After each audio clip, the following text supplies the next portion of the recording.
Kami mulai ya Pak. Sebelumnya perkenalkan nama saya Reza Destiawan. Kami dari Prodi Kesehatan Masyarakat UNES. Ini teman-teman saya. Saya Gita Anissa. Saya Naina. Ya, maksud dan tujuan kami di sini untuk melakukan wawancara terkait UMKM, terkhususnya donat karena kelompok kami ditugaskan untuk membuat proposal gitu. Nah kebetulan juga kelompok kami membuat proposalnya itu tentang donat gitu Pak. Nah karena di sini ada donat ini di sekitar UNES, jadi kami menyasar ke sini kayak gitu. Oke, sebelumnya kami belum kenalan sama jaringan. Nama saya Doni Setiadi. Saya co-owner. Jadi kepemilikan ini saya sama istri saya. Jadi istri saya yang tadi yang di sini, istri saya. Secara kepemilikan kita punya pembagian yang sama. Jadi untuk keputusan yang bersifat struktural biasanya harus ada kesepakatan bersama. Ini Pak Ngapunten bisa dikerasin dikit deh. Oh iya. Ngapunten saya rekam. Iya.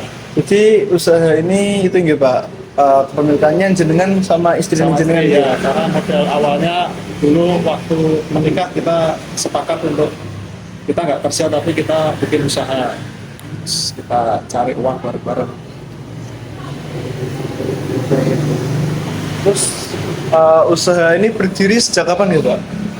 Ini kalau nggak salah sekitar 2014 atau 15 saya lupa. 2014an ya? Langsung di sini? Iya, kalau donatnya di sini. Tapi sebelumnya ini kan sebelum donat kan dulu kita pernah mie ayam juga. Beberapa kali pernah kita ganti. Tapi kalau donat kita dari sini. Itu berganti apa ya Pak? Berganti Ganti produk. usaha. Iya itu karena apa ya? Dulu karena apa ya? Dulu mie ayam, cuman karena mie ayam dulu itu saya segmennya agak menengah ke atas dulu, mahasiswa sini belum bisa untuk menerima harga mie ayam yang di atas rata-rata dulu kan 2013 kalau ya 2014 itu di tempat lain mie ayamnya masih harga apa 8.000, saya sudah jual 10.000. Karena memang kualitasnya berbeda, secara kualitas bahan baku sama toppingnya juga berbeda. Sekarang 10.000 semua ya Pak? Ini yang di sini? Iya, karena memang harga apa nilai uang kan turun mas. Iya, inflasi itu ya Pak. Terus Pak, tujuannya jenengan buka usaha donat ini apa Pak? Terlebih lagi di daerah UNES ini Pak? Ya aslinya kan memang sebelumnya kan kita sudah punya usaha di sini, cuman kan karena mie ayamnya nggak jalan, akhirnya saya berubah jadi donat kan karena mengikuti apa yang ada yang sudah ada di sini, tapi saya coba up untuk saya gini. Dulu di sini itu donat harganya mentok di harga 2.000. Iya Bu. Kalau orang mau beli donat harus ke bawah untuk brand yang terkenal itu. Iya kayak Ceko dan lain-lain ya Pak? Jadi saya coba mendekatkan supaya teman-teman mahasiswa nggak harus ke bawah, tapi dapat donat dengan kualitas dan harga yang lebih baik. Jadi mereka kalau turun ke bawah kan lumayan jauh mas. Iya. Mereka sudah males biasanya. Iya. Terus ada peluang bangun di sini. Nah, coba mengenalkan donat dengan cita rasa yang berbeda, dengan strategi yang berbeda. Oh iya Pak, karena setahu saya kan saya juga kebetulan orang sini nih Pak. Iya. Jadi setahu saya juga kayaknya baru ini yang beri apa ya inovasi-inovasi gitu loh. Bahkan biasanya donat-donat dari dulu sejak saya kecil tuh yang biasanya dijual tuh yang cuma toppingnya mesis atau keju doang gitu ya Pak. Ya. Iya. Ya, terus pas awal itu sumber kepemilikan modal awal usahanya bagaimana ya Pak? Jadi itu bagi dua sama istri. Kebetulan kita ada kendaraan masing-masing punya satu, kita gedekan untuk modal awal. Dua-duanya atau salah satu? Dua-duanya. Dua-duanya itu yang sumber awal. Motor saya sama motor istri saya kita gedekan dulu, terus sekolahkan dulu, dapat uangnya jadikan modal awal buat beli peralatan kita sewa tempat. Jadi ngambil resikonya benar-benar gede itu ya Pak. Ya, karena dari awal kita sudah komitmen untuk kita menikah, kita nggak nyari kerja, tapi kita berusaha. Berarti tadi modal awalnya digunain buat kayak beli peralatan-peralatan gitu ya Pak? Iya, peralatan utamanya kan mixer. Mixer itu yang paling mahal. Bisa terus buat beli bahan-bahan baku juga gitu Pak. Iya, tapi nggak semahal mixer karena mixer itu hampir seharga sepeda motor. Dulu, di zaman dulu ya, tahun waktu awal merintis usaha ya Pak? Misalnya bisa bukan mixer yang untuk Oh, bukan yang stand mixer yang gitu kecil itu ya? atau mixer yang produksi untuk bakery. Tapi mixer khusus gitu. Ya dikatakan khusus enggak, cuma kita standarnya standar bakery, jadi standar untuk toko roti, roti yang skala apa? Skala komersil.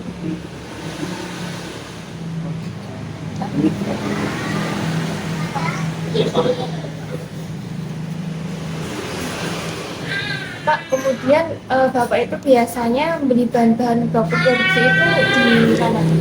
Jadi kalau bahan baku ya umum ya, kayak Ya. tepung, kayak telur, kayak gula, kita masih bisa ada di sini. Ya, sekitar sini Pak. Nah, kalau untuk yang coklat itu kita biasanya ambil di toko bahan roti di daerah Semarang bawah, atau kalau enggak itu ya kita ngambil dari distributor langsung.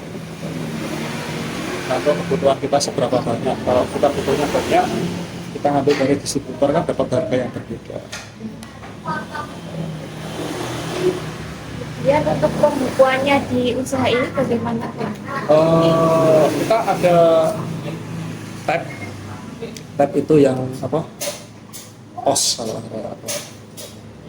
apa aplikasi yang kita gunakan untuk keluar masuk pembelian sama pengeluaran, kita masuknya ke situ semua. Jadi setiap hari dibukukan. Ada dibukukan, cuma saya nggak terlalu jelimet dengan itu karena saya lebih mikir yang lainnya aja. Ada pembukuan, cuman kita nggak sering sampai detail ini per hari ini enggak. Itu udah elektronik ya Pak? Jadi semua masuknya di tab itu ya? Ya, semua masuk. Cash flow-nya. Kemudian media promosi yang digunakan Pak? Sementara ini kita pakai TikTok sama Instagram. Oh, gitu. Kalau yang offline misalnya pamflet gitu, Tapi biasanya kita ini, untuk teman-teman mahasiswa yang punya program, biasanya mereka minta support untuk proposal sponsorship, biasanya kita kasih voucher. Hari ini saya Oh, sudah sponsor minta voucher. gitu ya. Kalau fresh money kita nggak bisa memang, karena memang target kita berbeda. Jadi kita geser ke arah kita buatkan voucher potongan harga dari teman-teman mahasiswa yang cerdas. kemudian adakah pesaing di sekitar sini Pak yang UMKM sejenis gitu? Kalau sejenis ada, cuman kalau dikatakan pesaing enggak juga sih Mbak, karena kita bermain di harga yang berbeda. Di harga yang middle up, kalau yang lain biasanya ada di bawah.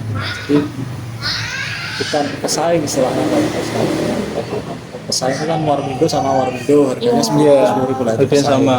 Tapi kalau beda itu ya saya menganggap itu bukan pesaing. Jadi nggak banyak gitu. Ya, karena yang di luar kebanyakan harganya di angka 2.000-an. Ini dibuat juga. Ini harganya 8.000, jadi dengan topping yang berbeda, kualitas bahannya juga berbeda, jadi bukan pesaing hasilnya. Ya. Karena segmennya udah beda ya Pak? Ya. Segmentasinya ada beda ya? Permasalahan yang sering dihadapi Pak Libur. mendirikan usaha. Libur mahasiswanya lama sekali. Oh iya. Karena targetnya mahasiswa ya Pak? Ya, karena memang targetnya mahasiswa, nggak ada yang berat. Kendalanya di situ, sama keluar masuk kru, karena kru di sini kebanyakan kan teman-teman mahasiswa yang lulus, ada yang skripsi, ada yang cuti buat KKN sama PPL, ada yang PKL, macam-macam. Di keluar masuk untuk kru baru ini agak susah. Yo, aslinya biasa karena memang itu rutinitas yang terjadi hampir tiap tahun. Cuma kan kadang capek harus training orang-orang baru lagi. Oh iya. Tapi bukan sesuatu yang masalah yang besar. Masalah besarnya adalah libur yang terlalu panjang. Kemudian cara menghadapinya gimana Pak? Masalah Kalau tadi. libur nggak bisa dihadapi di jalannya Iya. aja kalau itu. Kalau yang keluar masuk mahasiswa ya memang kejadian seperti itu ya kita open recruitment aja. Jadi harus di training orang baru lagi. Memang harus jalan ya nggak bisa enggak. Kalau libur mahasiswa kan memang ketentuan dari kampusnya seperti itu, kita nggak bisa mengubah itu.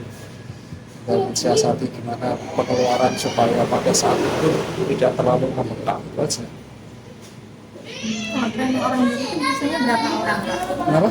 Yang training orang baru itu biasanya berapa orang? Biasanya kalau satu kali open recruitment biasanya kita ngambil sekitar 3 karena kebutuhannya di sini.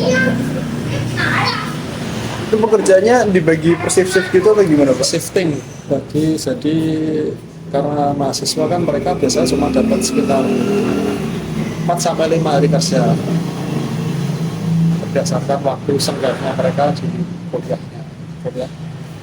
kuliah mereka 3 hari, waktu slownya 4 hari, 4 hari itu mereka kerja, 3 hari mereka fokus kuliah. Kemudian Pak, apakah Bapak punya rencana untuk memperluas usaha donat ini? Dari dulu ada rencana sih Pak, cuman biasanya kebentur dengan keadaan yang tidak sesuai dengan rencana.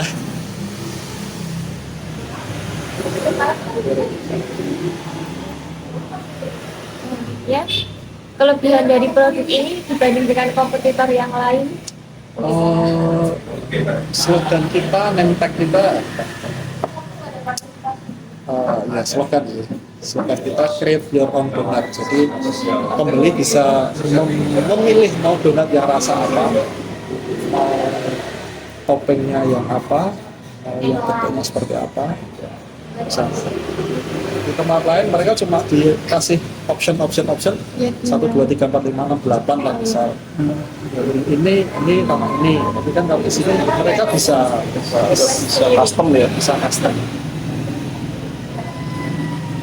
Pak, mau tanya itu asal mulanya kok namanya donat Doni itu awalnya gimana? Ya, karena nama saya Doni. Dari mana? Terus dengan usaha sendiri. Ya.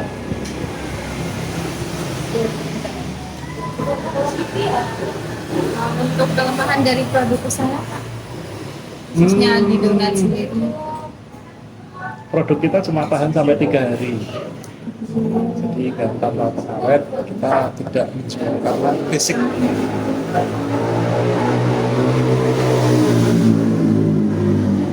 Ada susu yang kita tambahkan di adonan. Jadi susu tidak bisa bertahan terlalu lama di luar. Kalau misal tidak memakai susu, kita bisa bertahan sampai sekitar 7 hari. Itu donatnya ya Pak berarti. Kalau susu kan memang dia lebih rentan terhadap jamur. Iya. Gitu ya. Susunya itu berarti buat adonannya. Karakteristiknya berbeda kalau pakai susu.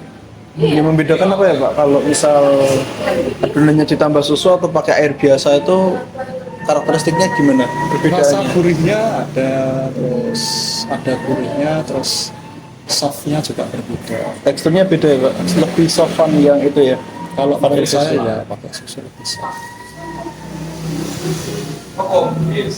Untuk peluang usaha donat bagi kalangan mahasiswa,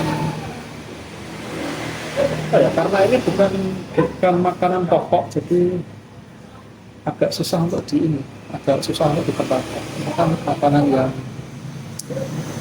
snack, tempat untuk nongkrong, kecuali untuk yang ulang tahun.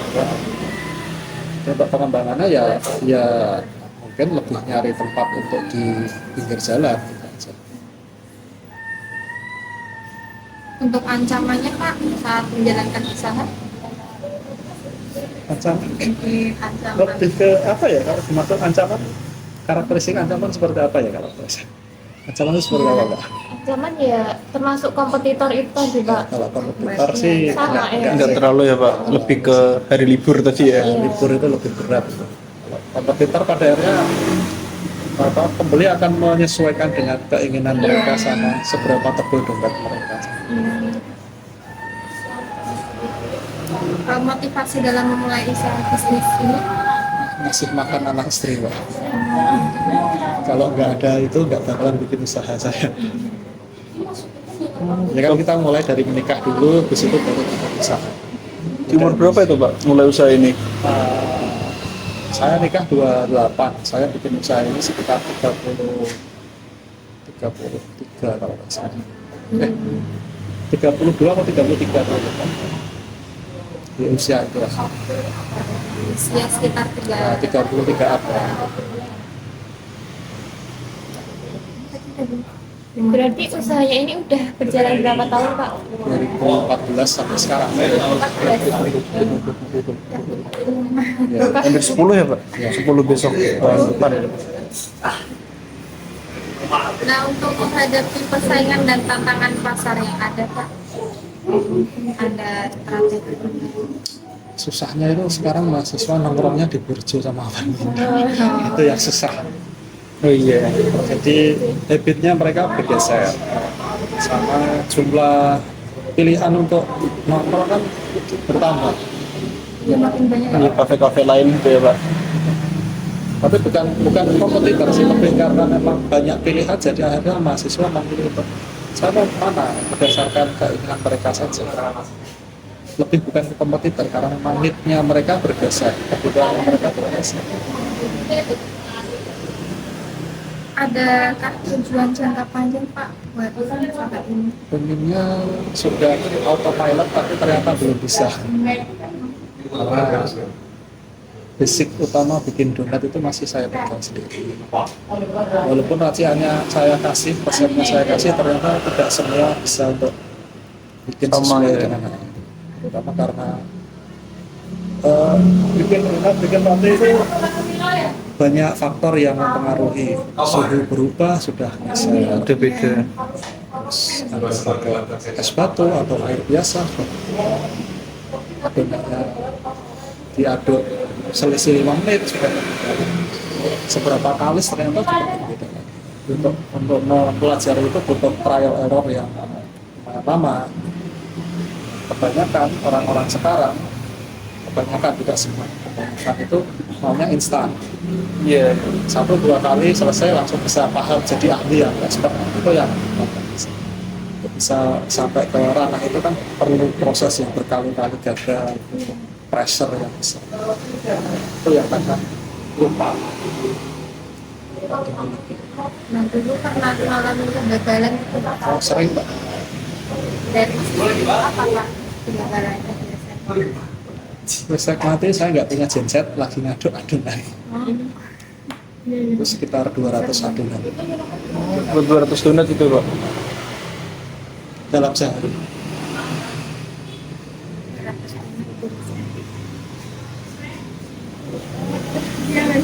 Iya banyak Memang banget. semua karena proses adonan listrik mati, tidak ada genset. Listrik menyala setengah jam lagi adonan sudah ngembang. Agak beda, ya, Pak. Jadi nanti mulainya lagi, Pak. Nggak bisa buang. Ganti bahan baku baru berarti ya. Mungkin ada lagi, Pak. Atau Nggak sih. Bukan itu juga. bagaimana cara Bapak untuk membangun kepercayaan customer?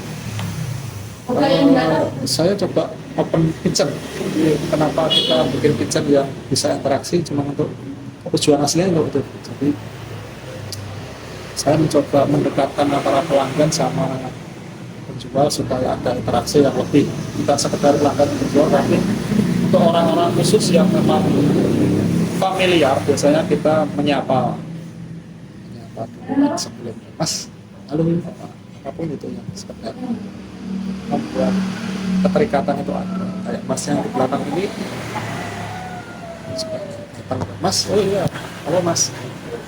Biasanya dia pesennya terus, mana hari ini dia coba menu baru katsu. Yang sering dipesan, Pak? donat. Saya jualnya donat. Base-nya donat.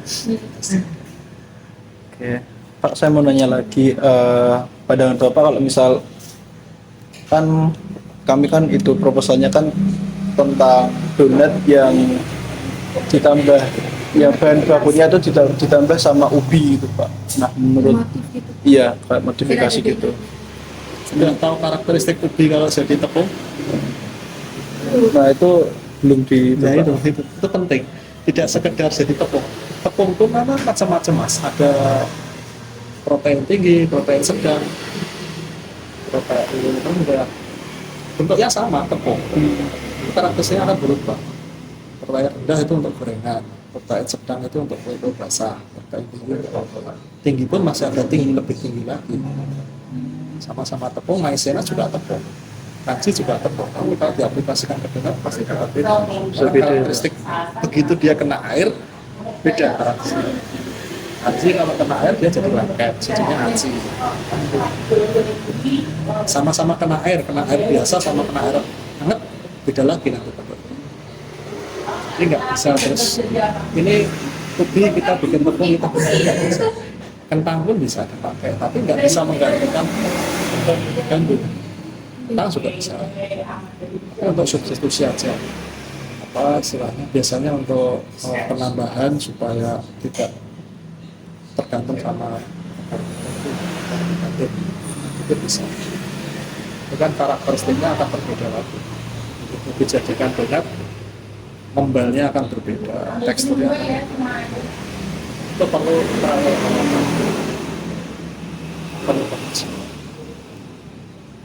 dan pasti butuh biaya besar, R&D-nya ya, Pak ya. biaya, waktu, usaha.